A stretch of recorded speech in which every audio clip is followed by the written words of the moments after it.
MLAs ने इसमें हिस्सा लिया, अपना अपना व्यू पॉइंट रखा, अपना अपना नजरिया रखा। अच्छी बात है। डेमोक्रेसी, लोकतंत्र की यही मजबूती है, इसमें किसी को कोई शक नहीं।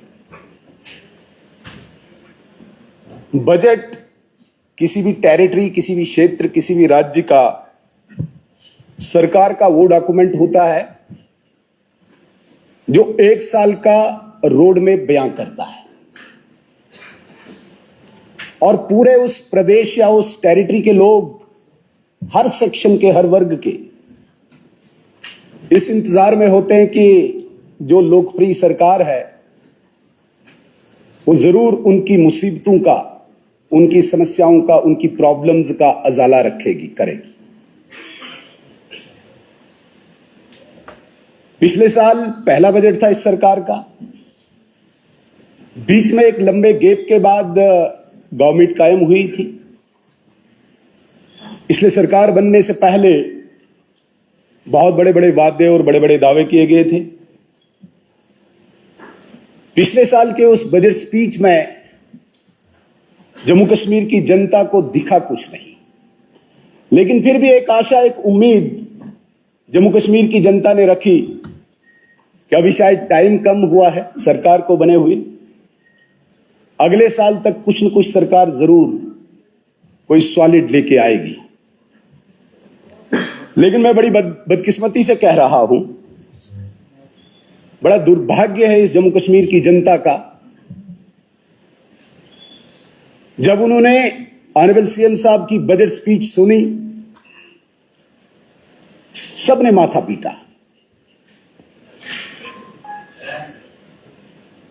जिन्होंने उम्मीदें और आशाएं लगाई थी और जो इनके वादे और दावे थे, खुद ही इन्होंने पानी फेर दिया उन पर। लोगों के साथ झूठ और फरेब दोबारा इस बजट स्पीच में देखने को मिली। कोई सॉलिड या सच्चाई कहीं पे भी इस बजट स्पीच में नहीं है। अगर मैं इन शॉर्ट कहूं तो सरकार का वही झूठ जो कई दहाइयों से, सरकार का वही फरेब जो कई दहाइयों से इस जम्मू कश्मीर की जनता के साथ चलता आ रहा है। ऑनरेबल स्पीकर सर, हम विपक्ष में हैं और जहां तक लोकतंत्र का, जमहूरियत का तकाजा है, लोकतंत्र में सत्ता पक्ष और विपक्ष रहता है। सत्ता पक्ष जवाबदेह है, आंसरेबल है, अकाउंटेबल है। विपक्ष की जिम्मेदारी है कि बड़ी जेन्युइन लोगों की डिमांड्स सरकार के सामने रखे और सरकार उस पर जवाब देती है, हमने क्या किया, क्या नहीं किया। लेकिन इस हाउस की विडंबना यह है, यहां पे हमने अब नई डेफिनेशन कर दी है, ट्राइएंगुलर इस हाउस को बना दिया है। विपक्ष जब सत्ता से सवाल पूछता है तो सत्ता खड़ी होके दिल्ली से सवाल पूछती है। वो जो हमारे द्वारा उठाए गए लोगों के सवाल है उनका जवाब नहीं देती है, वो वहां से दूसरा सवाल पूछते हैं। अब ये जम्मू कश्मीर की जनता का दुर्भाग्य नहीं तो और क्या कह सकता हूं मैं। किस चालाकी से उस जवाब से बच के इस हाउस से दिल्ली से सवाल पूछते हैं। एक तंत्र है, एक निजाम है, वहां पे पार्लियामेंट है। पार्लियामेंट में सब पार्टीज अपने अपने रिप्रेजेंटेटिव, प्रतिनिधियों को भेजती है। आपने जो वहां पे भेजे वो किस लिए भेजे? उनसे कहिए वो सवाल वहां पूछे। यहां पे आप जवाब दीजिए, जनता को जवाब दीजिए। ये मेरे कोई पर्सनल सवालात नहीं है, हम जनता की भावनाओं को यहां पे उजागर करते हैं और आप दिल्ली की गोद में गेंद फेंक देते हैं। दिल्ली ने ये किया, दिल्ली ने वो किया, दिल्ली ने यहां नहीं किया, दिल्ली ने वहां नहीं किया। आप किस लिए आए हो? इस बात का जवाब दीजिए। क्या सिर्फ इतना कहने के लिए आपको जम्मू कश्मीर की जनता ने चुना था कि आप जाके असेंबली में ये कहो कि हम कुछ नहीं कर सकते, दिल्ली हमें करने नहीं देती, दिल्ली यहां पे रुका है, दिल्ली ने वहां पे रोका है। और वही सारी चीजें जब इस बजट स्पीच को हम पढ़ते हैं, मलाई खाने के लिए सरकार फिर आगे, इस योजना का जिक्र, उस योजना का जिक्र। अगर इस बजट स्पीच को पूरा देखें तो 80% हवाला तो सिर्फ केंद्र की योजनाओं को दिया है। गलत नहीं है, ये अच्छी बात है, प्रशंसा करना भी अच्छी बात है, योजनाओं को अपनी बजट स्पीच में रिफ्लेक्ट करना भी अच्छी बात है, लेकिन अपना क्या किया वो भी बताओ ना। इस सरकार की जो जिम्मेदारी है वो दिल्ली निभाए, और जब सवाल पूछे तो वो सवाल भी दिल्ली को भेजे। सिर्फ तनख्वाह लेने के लिए या एंजॉय करने के लिए यहां पे थोड़ी हमें भेजा गया है। जिम्मेदारी लेनी हो, कंधों पे जिम्मेदारी लेनी हो। हर सेक्शन, हर वर्ग हमारी तरफ आंख लगाए बैठा है, उम्मीद लगाए बैठा है। भारत सरकार पैसा देती है, हर साल देती है, हर राज्य को देती है। ऐसा नहीं कि सिर्फ जम्मू कश्मीर को देती है, और ऐसा भी नहीं है कि सबसे ज्यादा जम्मू कश्मीर को ही देती है, और भी राज्यों को देती है। और इस बार जो बजट स्पीच में आपने रिफ्लेक्ट किया है, शायद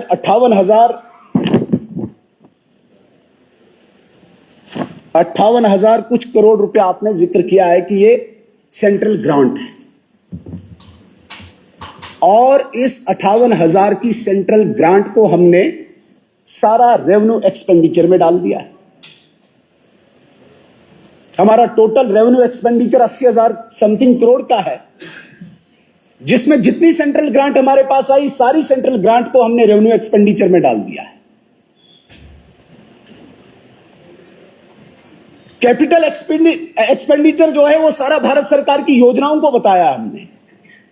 हम क्या करें, कैपिटल एक्सपेंडिचर हम कहां से जनरेट करें, कोई कंक्रीट पॉलिसी नहीं, कोई विजन नहीं है इस सरकार का। विजन लेस गवर्नमेंट ये पहली बार हम देख रहे हैं। जिस भी सेक्टर को हम पढ़ते हैं, आपने बजट को घटा दिया है। जो गुजरा वर्ष 2025 का रहा, इतनी बाढ़ आई रूरल एरियाज में, ग्रामीण क्षेत्र में, मुझे लगा कि शायद थोड़ी सी तकलीफ, थोड़ा सा दर्द इस सरकार को होगा, ग्रामीण बजट को बढ़ाएंगे, उसको भी घटा दिया। कहां तो एक्स्ट्रा आपने करना चाहिए था, रूरल डिपार्टमेंट में उस विकास के लिए जो बजट ऑलरेडी पिछले साल था, उसे भी आपने कम कर दिया। दावे बड़े बड़े, वादे बड़े बड़े, 200 यूनिट बिजली। पिछली बार हमने ऑनरेबल सीएम साहब से कहा कि भाई ये मैनिफेस्टो है, अब ये खफा हो गए मैनिफेस्टो से भी। तो मेरे ख्याल से आज तक शायद किसी ने वो आईना नहीं दिखाया था, पहली बार दिखाया जा रहा है, इसलिए मैनिफेस्टो शायद अगली बार से न बने, वो भी योजना बने कोई। तो 200 यूनिट बिजली जो फी देने का था, कहीं पे भी आप लोगों ने जिक्र नहीं किया था। ये सिर्फ एक पर्टिकुलर सेक्शन को दिया जाएगा। उस वक्त आपके जज्बात बुलंद थे, सरकार बनानी है, और उस वक्त आपने कहा हर एक को दिया जाएगा। फिर जब बात आई देने की, साल गुजर गया। आज भी अगर हम देखते हैं, इलेक्ट्रिसिटी का जो हमारा रेवेन्यू है, मुझे नहीं लगता कि 50% भी हमें रिकवर होता है। 9,000 करोड़ रुपए की हम बिजली खरीदते हैं। इस बार चूंकि पावर डिपार्टमेंट ऑनरेबल सीएम साहब के पास है, इस बार शायद फिक्स किया था कि 7,000 करोड़ हम रेवेन्यू रिकवर करेंगे, आज भी नहीं टच कर पाए। और फाइनेंशियल ईयर कंप्लीशन पे है 4,000 करोड़, इसमें भी आपका डेफिसिट है। अब वो 200 यूनिट बिजली आपने बोला है कि हम 5 साल हमारे लिए हैं, 5 में 1.5 गुजर गया, बाकी कितने बचे, ये दोगे कब, क्या पॉलिसी है, कहां से पैसा आएगा, ये कोई जिक्र नहीं है। उधार ले सकते हैं, लीजिए। पीछे भी हमारी सरकार ने 31,000 करोड़ रुपए का पावर कॉरपोरेशन वो एक कंपनी है उसका कर्जा लिया था। फिर एक वक्त ऐसा आया कि पावर जनरेशन कंपनीज ने बोला कि हम बंद कर देंगे बिजली देना, अब हमें पैसा दीजिए। अब यहां से आप बोल रहे हैं जम्मू कश्मीर की सारी जनता को हम 200 यूनिट फ्री बिजली देंगे, उसके बाद आप ये कह रहे हैं कि नहीं हमने तो ये नहीं कहा था कि भाई पानी से पैदा होने वाली बिजली देंगे, हवा से पैदा होने वाली बिजली देंगे। तो उसी दिन कहना था जो मोदी जी देंगे वही हम बोलेंगे। प्रधानमंत्री सूर्य मित्र मुफ्त बिजली योजना, तो ये तो वैसे भी मिल रही थी। ये कोई सरकार अपने कंधे पे तमगे लगाए, इसका मुझे ये समझ नहीं आ रहा, इसमें आपका क्या रोल है? ये तो भारत सरकार दे रही है, प्रधानमंत्री जी ने दिया है, सब्सिडी है, और आप ले लिए अब क्रेडिट लेने के लिए आगे आगे जब आपसे लोग सवाल पूछ रहे हैं। सिलेंडर, उस वक्त भी आपने मैनिफेस्टो में कह दिया सिलेंडर हम हर घर को देंगे। इस बार थोड़ा सा और धक्का दे दे के फिर मुंह से निकला नहीं अब हम दे देंगे एएवाई को। क्या उस पे भी आपने कभी डिस्कस किया अपने ऑफिसर्स को बुला के कि ये तबका जो है ये कितना है, ये कौन सा तबका है? बोला तो सबके लिए था, बीपीएल के लिए, इकोनॉमिकल वीकर सेक्शन के लिए। वैसे भी भारत सरकार का तो ऑलरेडी यहां पे प्रधानमंत्री उज्ज्वला योजना चल रही है। 9 सिलेंडर पे भारत सरकार की ऑलरेडी सब्सिडी है। क्या ये उन्हीं लोगों को है या किसी और लोगों को है? और वो जहां तक मेरी जानकारी है भारत सरकार तो ऑलरेडी लगभग 11.5-12 लाख परिवारों को उज्ज्वला योजना दे ही रही है। लास्ट में कहीं ये ना पता चले कि हमने थोड़ी बोला था वो सिलेंडर हम जम्मू कश्मीर का देंगे, वो तो उज्ज्वला योजना का ही था। जिस प्रकार से आज आप ये 200 यूनिट बिजली का बोल रहे हैं।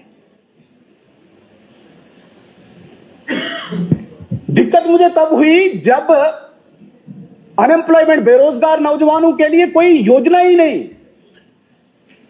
जिन लोगों के दम पे आपने वोट लिए, 65% आबादी जहां पे नौजवान है, इंतजार में है। मेरा बूढ़ा माँ बाप घर में है, मैंने उसके लिए दवाई लानी है, जेब खाली है। मेरे घर में नौजवान बेटी बहन है, उसकी शादी करनी है, मेरा जेब खाली है। सपने दिखाए थे आपने मंच पे चढ़ चढ़ के। क्या योजना है उनके लिए बताइए मुझे। आपकी पिछली सरकार 2009 में बनी, तब भी आपने ख्वाब दिखाया। मुझे याद नहीं उस स्कीम का नाम, शेर कश्मीर कुछ प्रोग्राम आपने बनाया था, मुझे लगता है कि गारंटी, वो कहां गया? वो कहां है जम्मू कश्मीर में? कहां है वो यूनिट्स? जब ऑडिट हुआ, जब मुझे याद है सारा, ईडीआई की तरफ से लग गई मिर्ची शुरू, मिर्ची लग गई, शुरू हो गई आपको मिर्ची लगना। ईडीआई की तरफ से आपने लोन्स दिए। जब बाद में ऑडिट हुआ तो उस ऑडिट रिपोर्ट को जरा आप पढ़े, जो आपने ख्वाब दिखाए थे तब नौजवानों को, जरा वो ईडीआई की रिपोर्ट पढ़े। कल्लू साहब चला रहे, जाके ईडीआई ऑडिट रिपोर्ट पढ़ो। क्या उन नौजवानों के साथ मजाक हुआ? सारे यूनिट्स डिफंक्ट, एनपीए। कहीं ये दोबारा वही तो नहीं कर रहे हो आप नौजवानों के साथ? हो वो 5 साल तो आपने निकाल दिए, इन 5 सालों के लिए क्या कर रहे हैं आप? नौजवान इंतजार में है। उमर अब्दुल्ला साहब बहुत बड़ी बड़ी बातें कर रहे हैं नौजवानों के लिए, बेरोजगारों के लिए। बीजेपी ने आपको तबाह किया, इसने ये किया, उसने वो किया। जरा बताओ आपने बजट में क्या किया नौजवानों के लिए? 7600 नौकरियां, और उसमें भी पता चला कि 33 करोड़ रुपए उन लोगों से लिया आपने। 48 करोड़ रुपया लिया और 7600 नौकरियां दी आपने, मतलब फीस के तौर पे। जो आपने कहा था कि भाई हम फी लेस एप्लीकेशन लेंगे, क्या किया उन लोगों के साथ आपने? कितना बड़ा मजाक जम्मू कश्मीर के नौजवानों के साथ किया। कभी आपको माफ नहीं करेंगे। अरे सिर्फ इतना ही नहीं, मैं आपको बताना चाहूंगा, जिसको देने की नीयत होती है, करने की नीयत होती है। थोड़ा सा मैं आपको माजी में लेना चाहूंगा। जिन लोगों को आपने भगवान के भरोसे रखा हुआ था, जो टेरर विक्टिम्स थे, जिनको बड़े बड़े मंत्री अपने घरों में नहीं आने देते थे, 15-15, 20-20 सालों से दफ्तरों की वो धूल खाती थी वो फाइलें। मोदी जी की विल पावर हुई, एक ऑर्डर में, वन गो में जम्मू कश्मीर के तमाम वो टेरर विक्टिम्स जिनके परिवार में आतंकवादियों ने किसी न किसी को निशाना बनाया था, वन गो में उनको ऑर्डर दिया। यह नियत होती है करने की। बताना था जरा, उसका भी बजट में करना था बखान, लेकिन यहां पे सरकारें रही हैं।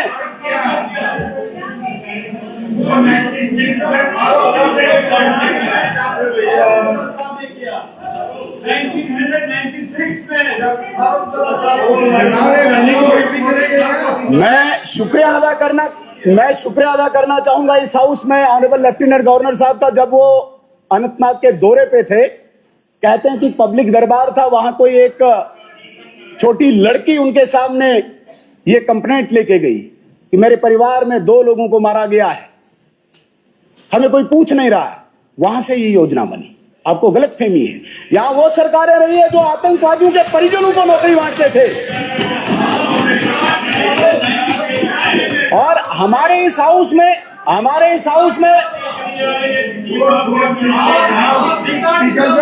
जवाब सीएम साहब ने देना है ना। आप लारमी साहब को सीएम साहब की जगह बिठा दो, यही जवाब देंगे।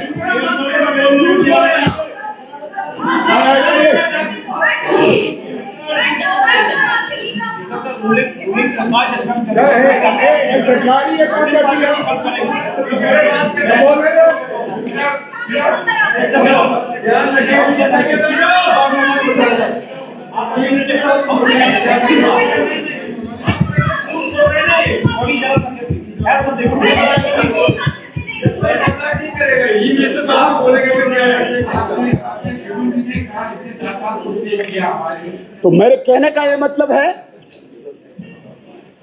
आज तक आपको वो नींद क्यों नहीं खुली?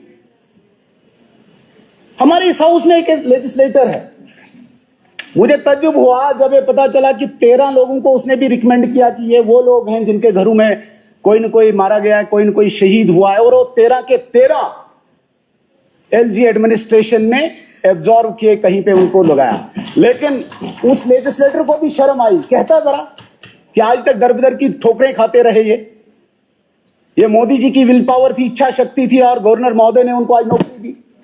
कहता जरा वो लेजिस्लेटर, लेकिन कैसे कहे कैसे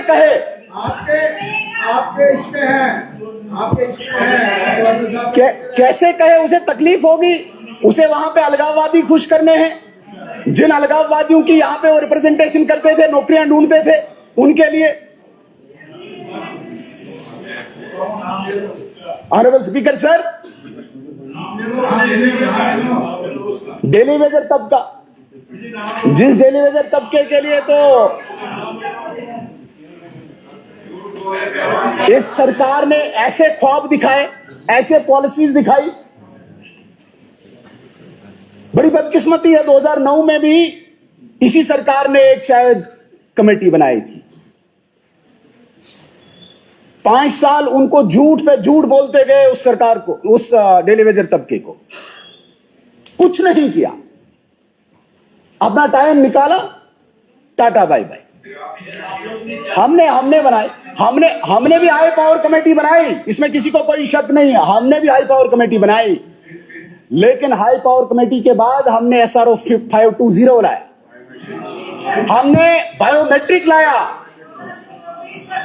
हमने बायोमेट्रिक लाया, और जिस डेली वेजर को आप 1952 या 51 से लगाते आ रहे थे एक दरखास्त पे लिखने से, जिसका कोई यहां पे रेगुलेशन नहीं था, रूल नहीं था, जिसको मर्जी आए लगा दो ताकि इतनी वो संख्या इनकी बढ़े, उसको रेगुलेट किया।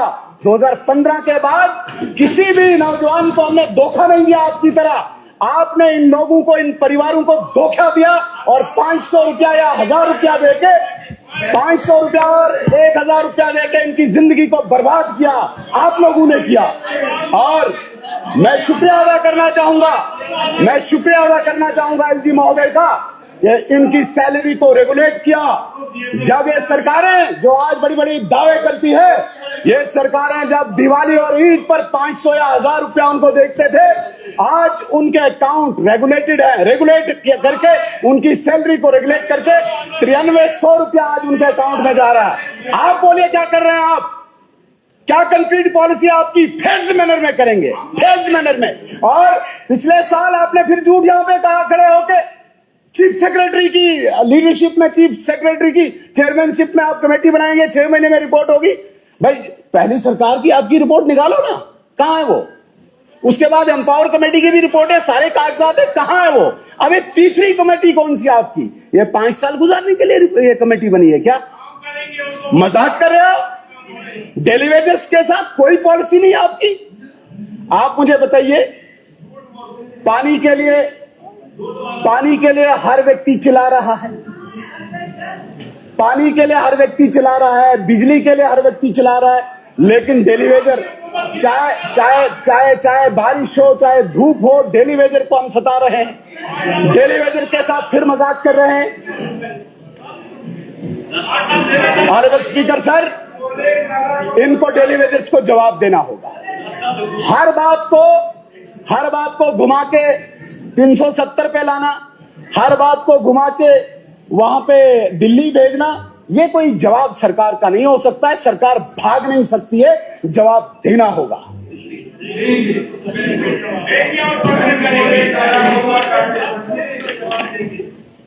ऑनरेबल स्पीकर सर,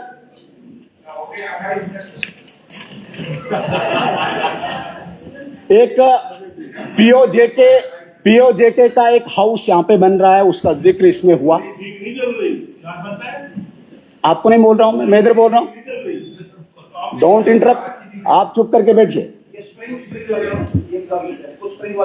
तो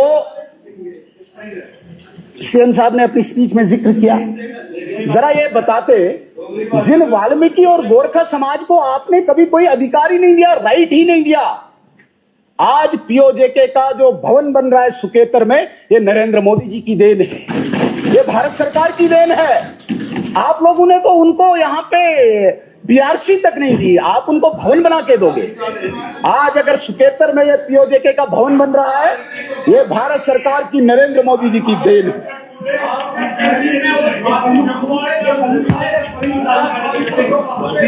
ये प्रैक्टिस तो ठीक नहीं है। एलओपी आपको प्रोटेक्शन देगा, जब हम हमारा एलओपी बोलने लगते हैं तो परेशानी हो जाती। इंडस्ट्रीज के लिए कोई सॉलिड पॉलिसी नहीं, कुछ भी नहीं। आपने जिक्र किया है कि पता नहीं 7 या 12,000 नौकरियां अभी निकल जाएंगी, जिन इंडस्ट्रीज को आपने यहाँ पे इस बजट स्पीच में दोहराया है। आप मुझे बताइए, ये कहां से आई? तकलीफ क्यों हो रही है ये लिखने में या कहने में? ये नरेंद्र मोदी जी की देन है। आपके इस 1 साल में इस इंडस्ट्रियल सेक्टर में मुझे बताइए कि एक भी इनिशिएटिव आपने लिया हो।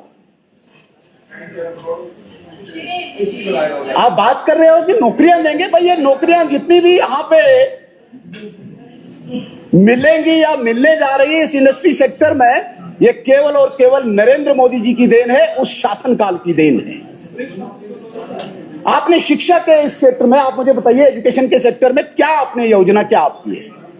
ग्रामीण, इतने मेरे ऑनरेबल एमएलएज ने कहा कि शिक्षा का स्तर गिर रहा है। ये बहुत बड़ी चैलेंज है, बहुत बड़ी चुनौती है, बहुत बड़ी थ्रेट है हमारे समाज को, हमारी सोसाइटी को। कोई योजना नहीं। मुझे बताइए क्या योजना इस अगले साल के लिए इस एजुकेशन सेक्टर में बनाई है? कुछ भी नहीं, नथिंग। आए हैं, बैठे हैं, वहां से बोलेंगे नहीं दिल्ली, केंद्र, सेंटर, 370, बस चल पड़े। मैं आपको कहना चाहूंगा, इन बातों का जवाब अब आपको कश्मीर में भी देना होगा, क्योंकि आज वो लोग भारत सरकार के एम्बेसडर हैं, आज वो लोग भारत सरकार के दूत हैं वहां पे। जिन लोगों को घर बैठे बैठे टेरर विक्टिम्स को नौकरी मिली है, उनको पता चला कि भारत क्या है।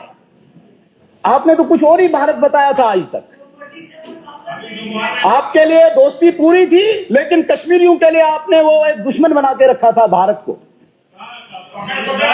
और आज वो लोग भारत के दूत बनके, एम्बेसडर बनके आपको बताएंगे, आपको सबक सिखाएंगे, ये आप याद रखिएगा।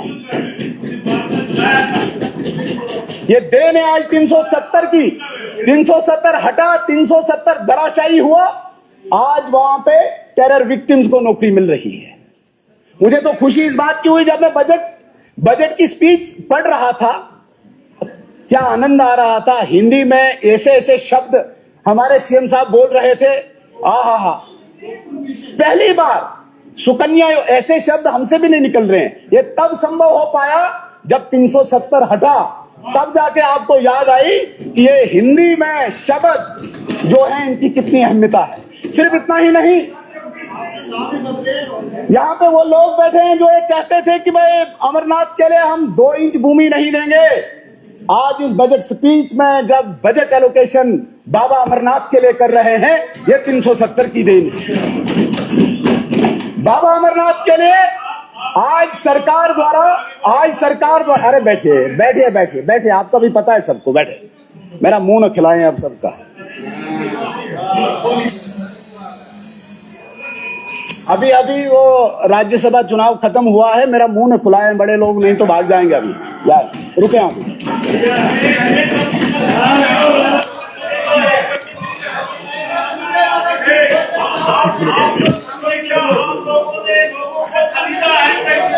तो बाबा अमरनाथ के लिए, बाबा भोलेनाथ के लिए अमरनाथ,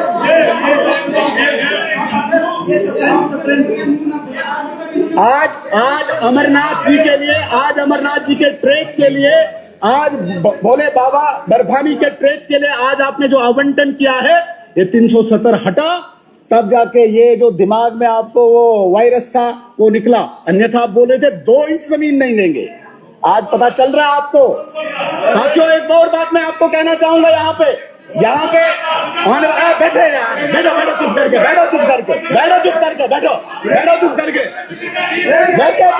बैठिए।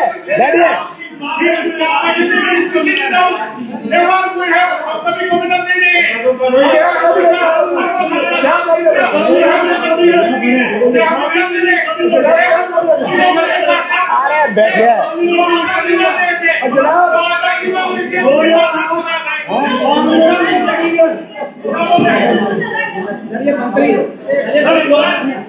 ऑनरेबल स्पीकर सर, मैं सुबह से मेरी बदकिस्मती है कि मैं मंत्री हूं, मैं बोल नहीं सकता, प्रोटोकॉल टूटता है। लेकिन एक अच्छा नहीं, मुझे बोलने नहीं देते सर, मेरे अंदर एक विधायक भी है। सर मेरी भी सुनो यार, मैं फर्स्ट टाइम आऊं सर। मैं बोलूंगा कि कहता जिन्नू अपने तो वख नहीं कीता, जिन्नू अपने तो वख नहीं कीता, और ही कहता कख नहीं कीता। मेरे कोल सिफरा सन, पर मैं 100 लख नहीं कीता। जो अनवल सीएम साहब ने बोला है, ये यहाँ पर हाउस को मिसलीड कर रहे हैं। ये कह रहे हैं मेरा मुंह मत खुलवाओ, that means he has done a blunder. ये रात को 1:30 बजे गाड़ी लेके निकले थे राज्यसभा की इलेक्शन में, 4:45 बजे वापस सर्किट हाउस आए। ये किनके पास गए हैं? He should tell us.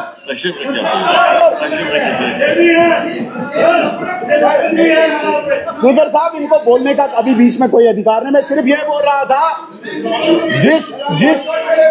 जिस 370 का डकोसला इन्होंने रखा था, जब इस 370 को दफन किया, तो मैं वो आज चेंजेस बता रहा हूं।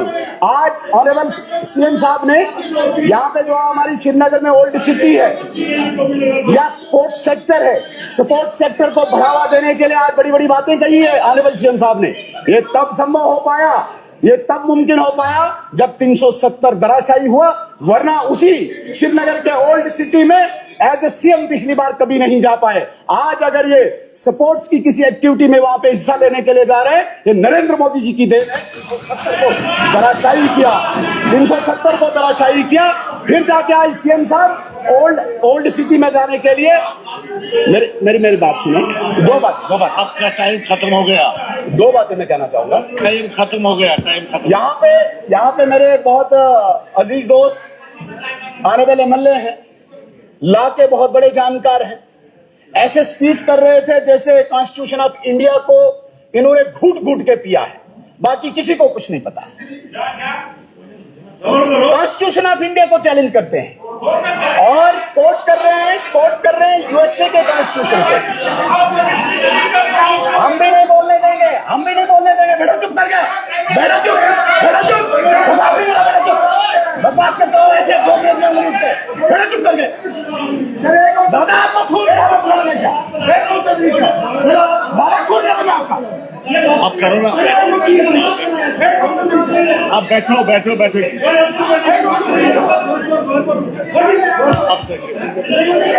आप तशरीफ रखो ना, सब बैठ गए। आप बैठो ना, इसको बोलने दो,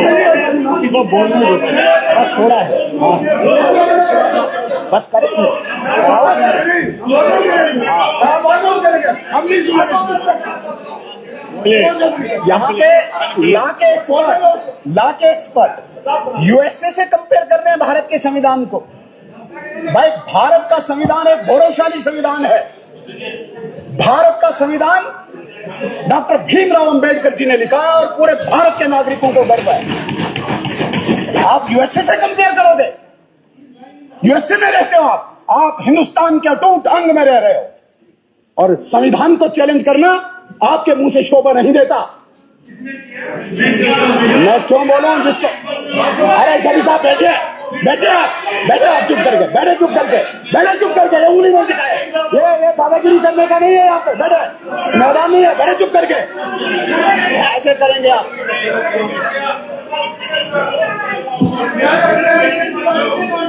और स्पीकर सर, ऑनरेबल एलओपी साहब ने एक बहुत सीरियस मनकोटिया साहब, ऑनरेबल एलओपी साहब ने एक बड़ा सीरियस एलिगेशन हाउस में लगाया और ये प्रोसीडिंग में आ रहा है कि हमने हिंदुस्तान के आइन को यहाँ पे उसके खिलाफ बोले, उसको चैलेंज किया।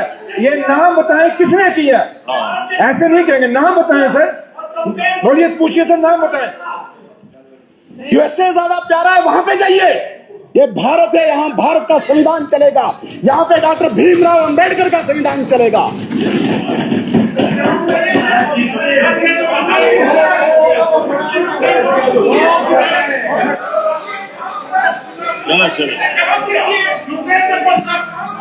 आप कोई बात से मेरे क्यों बोलूं मैं आपको? Who are you? क्या कौन हो के पूछने वाले? Who are you? कौन हो के पूछने वाले? आप क्या हो? मैं जो हूँ Who are you?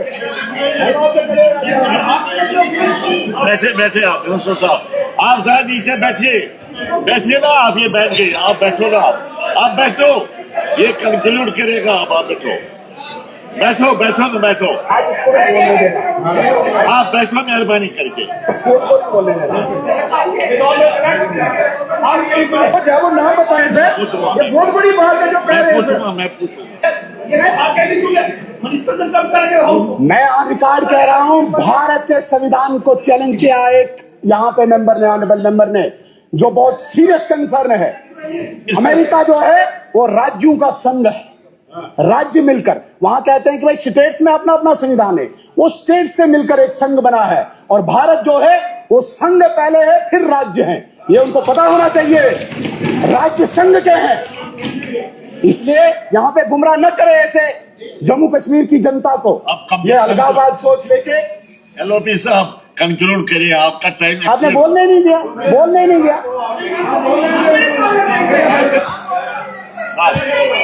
पहले आप कंक्लूड करें।